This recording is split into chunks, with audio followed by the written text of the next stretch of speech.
Hi అండి. ఈరోజు బొబ్బరి చిక్కుడుకాయని కూరగా ఎలా తయారు చేసుకోవాలో చూపిస్తున్నానండి. స్టవ్ మీద కడాయి పెట్టుకొని అందులో 1.5 టేబుల్ స్పూన్ వరకు ఆయిల్ వేసుకోవాలండి. ఆయిల్ వేడెక్కినాక 1/2 టీ స్పూన్ ఆవాలు, 1/2 టీ స్పూన్ జీలకర్ర వేసుకోవాలండి.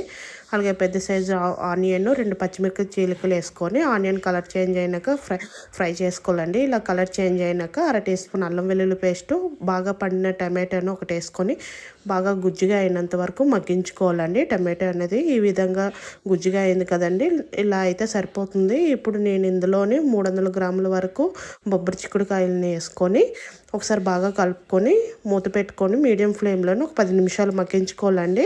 ఒక 10 నిమిషాల తర్వాత చిక్కుడుకాయలన్నీ ఈ విధంగా మగ్గుతుందండి. ఇందులో మగ్గినాక ఇందులో రుచికి సరిపోయినంత సాల్ట్, 1/2 టీ స్పూన్ పసుపు, 1/2 టీ స్పూన్ ధనియా powder, 1/2 teaspoon garam masala powder వేసుకొని ఒకసారి బాగా కలుపుకోవాలండి.